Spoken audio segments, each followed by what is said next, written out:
یہ بات ذہن میں رکھنی چاہیے کہ جو پیغمبر علیہ السلام کے صحابہ اور اہل بیت سے محبت رکھے تو وہ رحمت اللہ، اور جو نفرت رکھے وہ لعنت اللہ۔ سب کہو سبحان اللہ۔ تو یہ بات بنتی ہے نہیں بنتی؟ تو یہ رسول اللہ کی جماعت ہے جس پر حضور پاک علیہ الصلوۃ والسلام نے اتنی محنت فرمائی۔ اس طبقے کو قرآن کریم نے حزب اللہ کہا ہے۔ یہ سورت ہے سورت نمبر 58، سورت المجادلہ۔ مجادلہ کا معنی ہوتا ہے آپس میں بحث کرنا، لڑائی والی ترتیب پر بحث کرنا کہ ایسے ہو جائے جی، ایسے ہو جائے جی، نہیں ایسے ہو جائے۔ یہ کس کی لڑائی ہوئی تھی؟ یہ کس کی بحث ہوئی تھی؟ یہ کس نے آ کر شکوہ کیا تھا اور کس سے کیا تھا؟ یہ بھی تو سورت میں ہمیں پتہ چلے تو یہ موجود ہے۔ سورت نمبر 58 ہے، 28ویں پارے کی پہلی سورت ہے۔ یہ جھگڑا ہوا ہے ایک عورت اور اللہ کے رسول صلی اللہ علیہ وسلم کے درمیان۔ عورت کون ہے؟ صحابیہ ہے، حضرت خولہ ہے۔ کوئی کافر بھی نہیں ہے، کوئی لڑائی کسی بغض کی بنیاد پہ بھی نہیں ہے، اپنے حق کے وصول کرنے کے لیے۔ لیکن لڑائی اس کی تھی کس سے؟ اپنے شوہر سے۔ وہ مسئلہ پوچھنے حضور پاک سے آئی تو وہ جواب نہ ملا جو وہ سوچ کر آئی تھی، جو اپنے ذہن میں جواب سجا کے آئی نا کہ یہ جواب ہوگا۔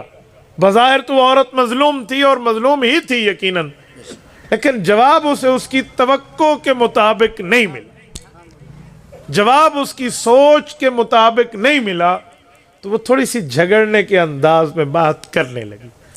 نہ حضور پاک نے اس پر برا منایا، نہ اللہ نے برا منایا۔ اگر کوئی کہنے جھگڑے والی آئی تھی، کیوں نبی سے جھگڑا کیا؟ اسے کہو استاد شاگرد اور کلاس کی بات ہے، تو کون ہے بات کرنے والا؟ استاد شاگرد کا مسئلہ ہے، امتحان اللہ دے کر رضی اللہ کہہ رہا ہے تو تیسرے آؤٹ سائڈر کو اس میں بات کرنے کی ضرورت نہیں ہے۔ حضرت مولانا پڑھا رہے ہیں، شاگرد پڑھ رہا ہے، راہ جاتے ہوئے کوئی بندہ کہا مولوی صاحب تو ہی میں کیوں کریں تھا بیٹھے میں، تو ونجا اپنے آلو بیچ، تیرا کیا کام ہے اس میں انٹرفیئر کرنے کا؟ تو یہ اللہ کے نبی اور صحابی، استاد اور شاگرد کی بات ہے۔ اچھا، وہ حضرت خولہ اپنے خاوند حضرت اوس کے لیے ایک بات لائی۔ بات کیا تھی؟ ان کے خاوند نے ایک جملہ اپنے منہ سے نکالا، اسے کہتے ہیں زہار۔ پرانے زمانے میں زہار والا جملہ طلاق ہوتی تھی۔ وہ کیا ہے کہ تو میرے لیے میری ماں بن گئی ہے، اس طرح کے کوئی جملے بولتے۔ زہار، انتی علیہ کظہر امی، علمی مسئلہ ہے، میں عوامی لہجے میں آپ کو سمجھا رہا ہوں۔ تو گویا بس وہ جان چھوٹ جاتی، ڈیورس ہو جاتی اور طلاق ہو جاتی۔ تو ان کے خاوند نے بھی غصے میں آ کر، صحابی ہیں وہ بھی، بیوی کوئی جملہ کہہ دیا۔ اب بیوی کتنے بچوں کی ماں، والد شہید ہو گیا، ماں فوت ہو گئی ہے، بھائی شہید ہو گئے ہیں، پیچھے واپس جائے تو میکے میں کس کے پاس جائے؟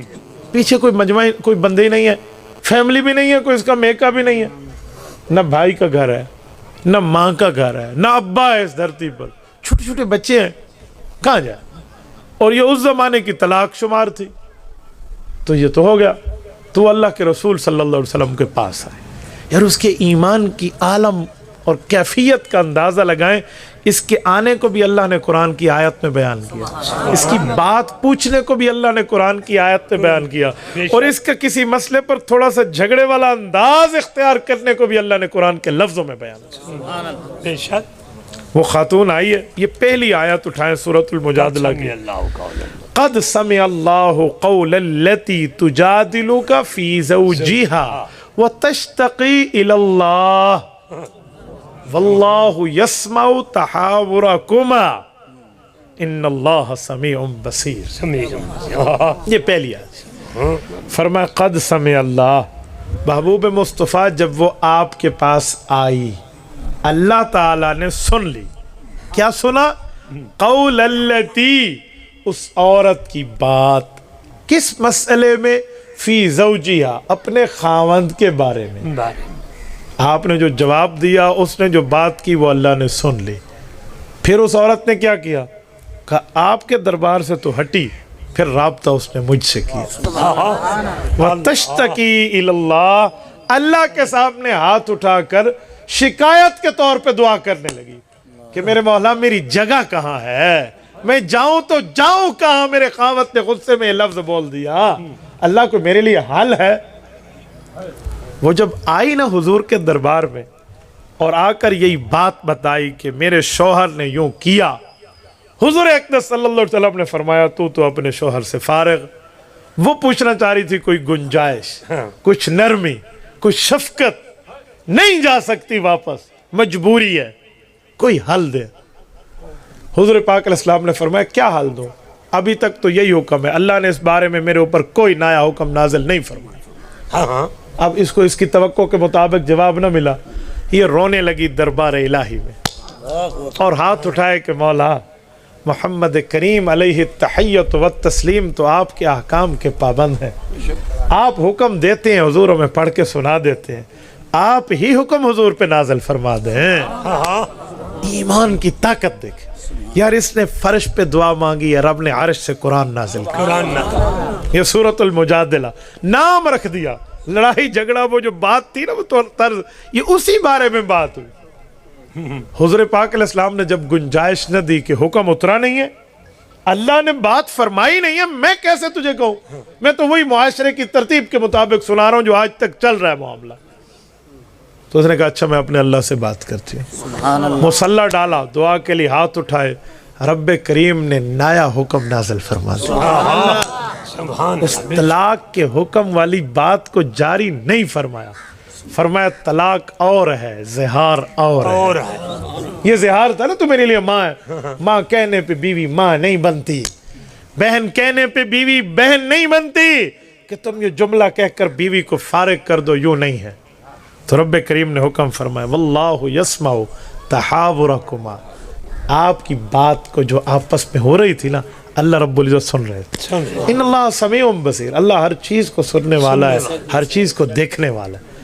اور اللہ کا سننا اور دیکھنا کیسے ہے، علماء اس کی مثال دیتے ہیں، اس چٹیل میدان بن جائے نا دنیا، کتنی لاکھوں زبانیں اس میں بولی جاتی ہیں، ہر بندہ اپنی مادری زبان میں اللہ سے بات کرے، یہ نہیں ہے کہ ہک دی سن گے نا تے دوجی دی سننے میں، اللہ سب کی برابر سن رہے ہیں۔ اور اللہ کا دیکھنا کیسے ہے، ہوا یرا نملۃ السوداء علی الصخرۃ السماء فی اللیلۃ الظلماء، کالی رات، کالا پہاڑ، کالا پتھر، کالی چونٹی ہوئی چلتے بھی اللہ اس کو دیکھ رہے ہیں۔ یہ ہے رب کا دیکھنا، اور اللہ تعالیٰ تو ہر چیز۔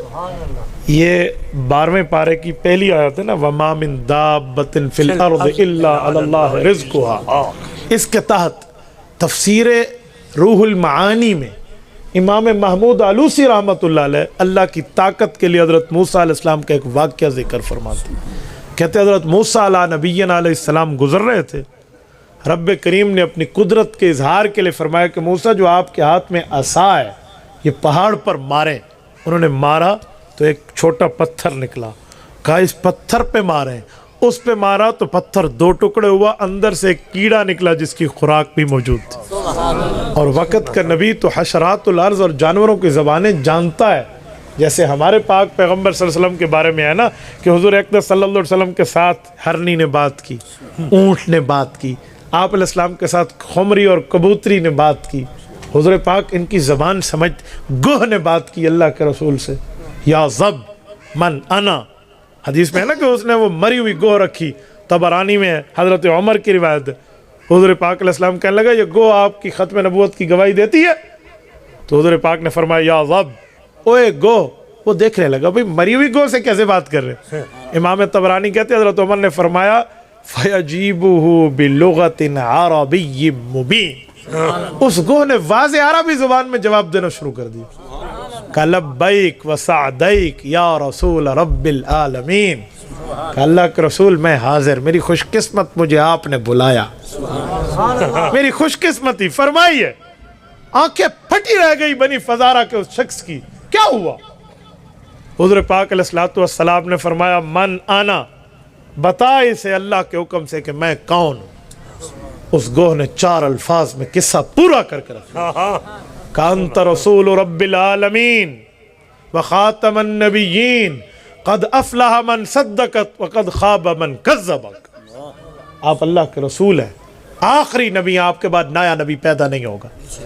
کامیاب کوئی ہونا چاہتا ہے آپ کی تابعداری میں ہو جائے، اور کوئی ناکام رہنا چاہتا ہے وہ آپ سے غداری کر لے. جانور تو نبی کے ساتھ بولتا ہے. حضرت موسیٰ علیہ السلام نے جب ڈنڈا مارا تو وہ جو کیڑا نکلا وہ کچھ کہہ رہا تھا اپنی ٹمٹماتی ہوئی زبان سے. حضرت موسیٰ علیہ السلام نے اٹھا کر کان مبارک کے ساتھ لگایا. کیا کہہ رہا؟ تو وہ کیڑا 5 جملے کہہ رہا تھا. امام علوسی نے تفسیر رول معانی 12ویں پارے کی پہلی آیت کی شرح میں لکھا 5 جملے کہہ رہے. سبحان من یرانی یعرف مکانی یسمع کلامی یرزقنی ولا ینسانی. سبحان من یرانی، میرا اللہ تو ہر شرک سے پاک ہے، ہر شریک سے پاک ہے، جو مجھے ادھر بھی دیکھ رہا ہے. یعرف مکانی، میری جگہ سے واقف ہے. یسمع کلامی، میری دعا کو سنتا ہے، مانتا ہے، قبول کرتا ہے. یرزقنی، مجھے ادھر میرے مطابق رزق دے رہا ہے. ولا ینسانی، کبھی میرے کھانے کے وقت میں مجھے بھولا نہیں ہے. میری بات کا مطلب تھا کہ اللہ دیکھتا کیسے ہے. ان اللہ سمیع بصیر پر میں نے بات چلائی تھی. اللہ سنتا بھی ہے، دیکھتا. تو اللہ تو اس کی بھی سنتا ہے جو پہاڑ کے اندر پتھر، پتھر کے اندر کیڑا ہے. اور یہ تو پیغمبر کی صحابیہ تھی، یہ تو رسول اللہ کی شاگرد تھی، یہ تو اللہ کے رسول پہ ایمان لانے والی اس دھرتی کے افضل طبقے کی ایک فرد تھی. اس کی اللہ تعالیٰ کیسے نہیں سنے گا؟ اس نے مصلی بچھایا اور دعا مانگی. رسالت مآب علیہ السلام نے واپس اس عورت کو بلوایا کہ آگے اللہ تعالیٰ نے حکم نازل فرمایا الذین یظاہرون منکم من نسائہم ما ہن امہاتہم. فرمایا اس طرح کسی نے کر لیا نا، حرکت تو بہت بری ہے، کام تو بہت غلط ہے، یہ بالکل ڈینجرس سچویشن بنے گی کہ اس نے ماں کہہ دیا. نہیں کہنا چاہیے تھا لیکن ماں بنتی نہیں ہے. ماں ہن امہاتہم، یہ نہ سمجھو ماں کہنے سے ماں بن جائے گی، نہیں، منہ بولی ماں بھی نہیں بنتی، وہ تو تیری بیوی ہے. لیکن اچھا ماں کون ہے؟ ان امہاتہم الا اللہ ولدناہم، ماں تو وہ ہے جن کے پیٹ سے پیدا ہوئے. بیوی کیسے ماں بن گئی؟ وَإِنَّهُمْ